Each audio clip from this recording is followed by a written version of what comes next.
The Meadow of Dreams presents The Crosswalker. The hums of the embalming room settled into Sam D's bones, a low, ceaseless rhythm like the world's weary heartbeat. The fluorescent bulbs flickered overhead, casting deep shadows that swayed with the memories of lives that once existed. Water dripped into a stainless steel sink, each drop a metronome indicating the passage of time. Below Sam D, Nubus's claws clinked against the tiled floor as he paced, a restless echo in a room meant for silence.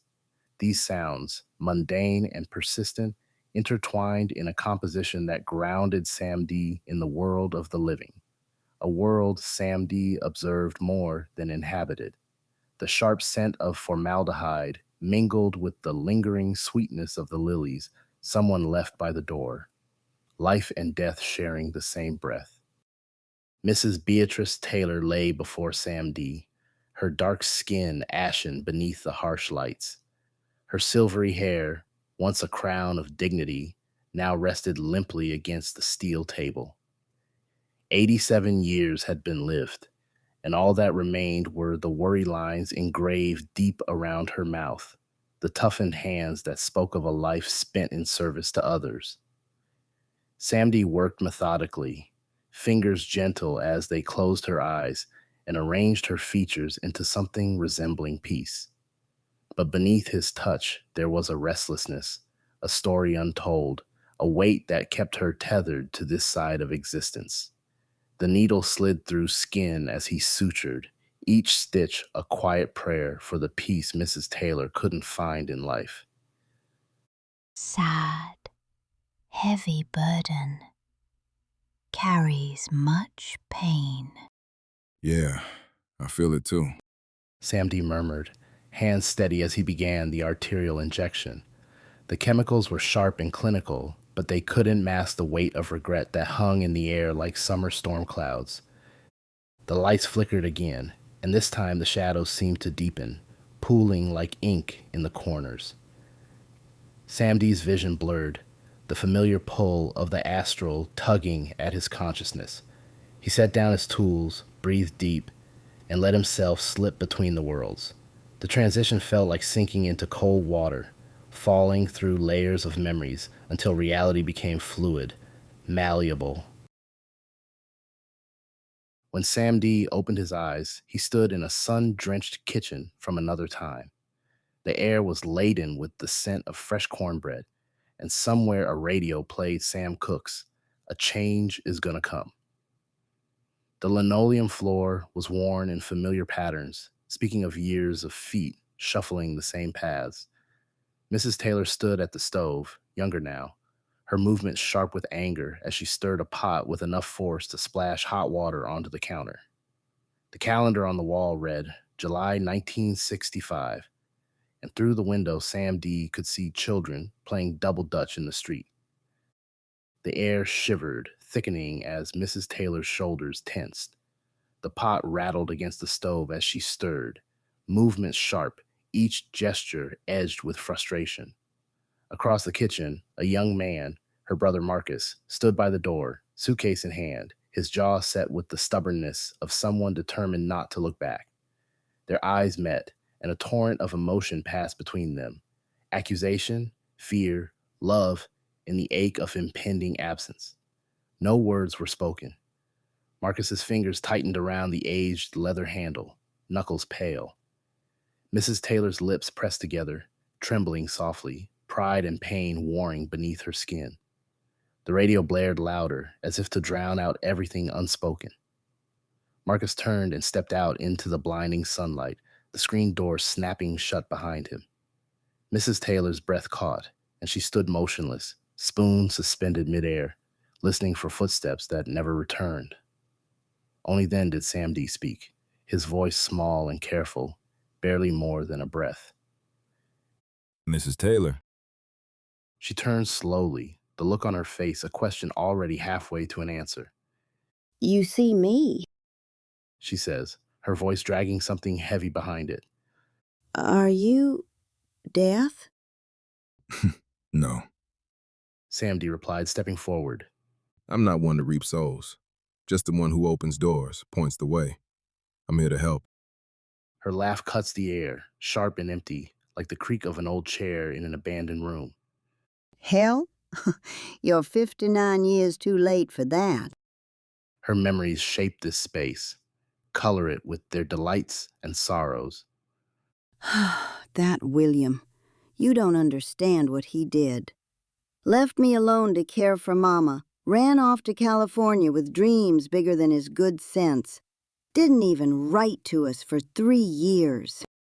The kitchen shifted, paint smearing across the canvas of memory, colors running into one another until the world became heavy and gray.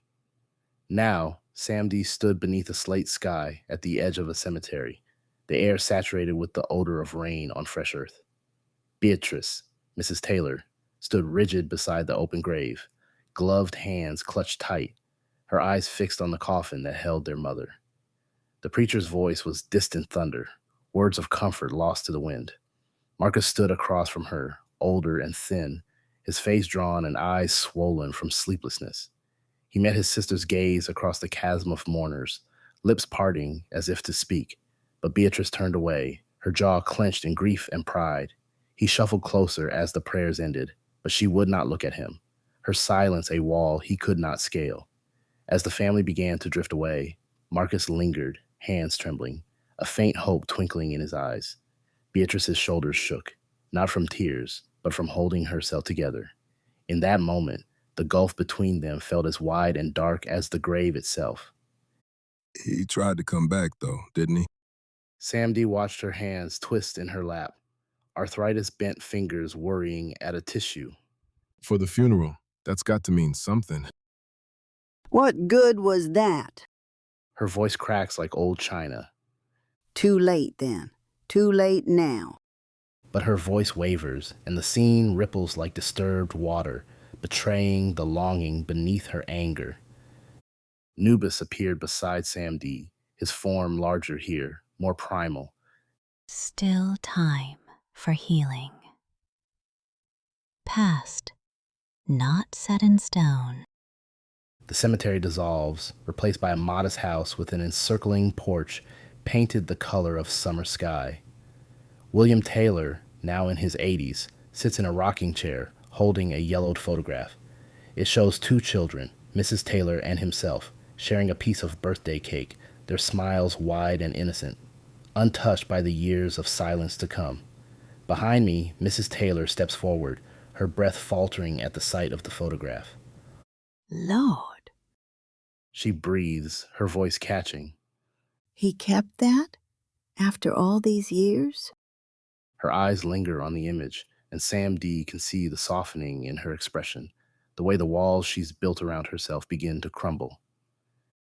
Marcus loves and misses you dearly, despite everything. There hasn't been a time when he wished to atone for the time you both lost because of this feud. He, like most of the living, carries chains of regret.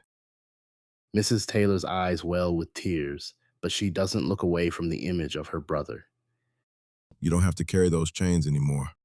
Sam D added, tone quiet but insistent. You can let them go. The scene around them shifts again, faster this time, as if driven by the momentum of her emotions. Suddenly, the sun pours through the window of a little kitchen, dappling the linoleum. Two children, Beatrice and Marcus, chase one another in circles, laughter ricocheting off the walls. Their mother shoos them outside, where dandelions wait to be plucked and wishes made.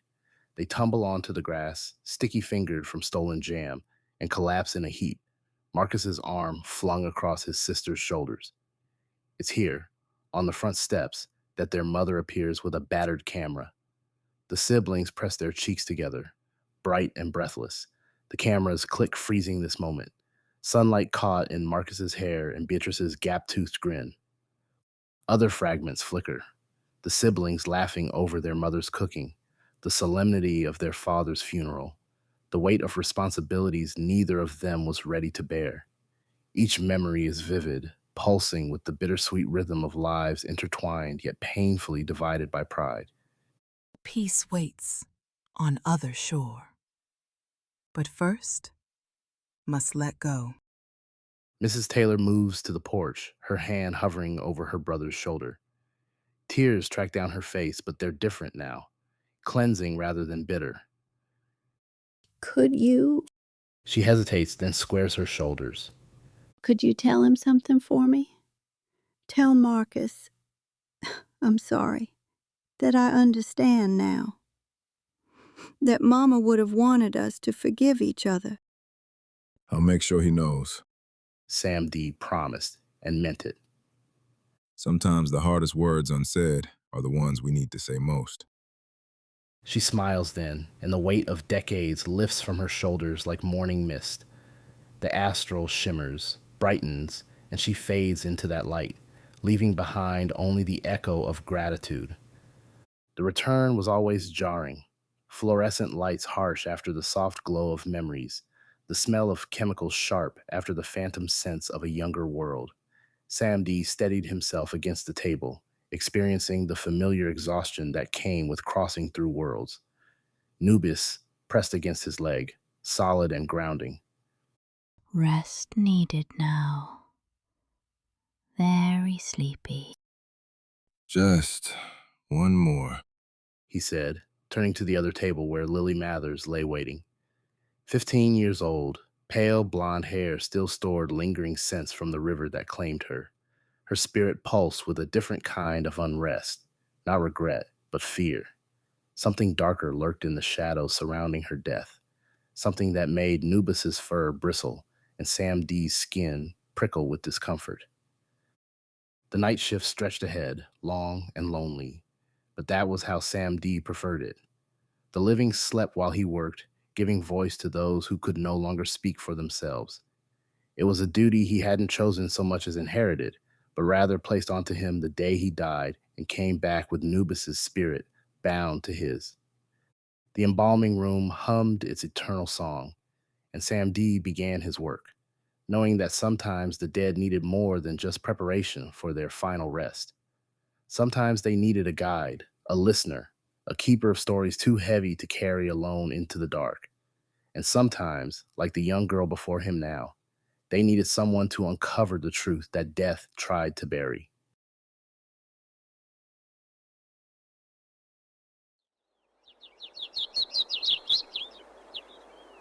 May your day blossom into something spectacular.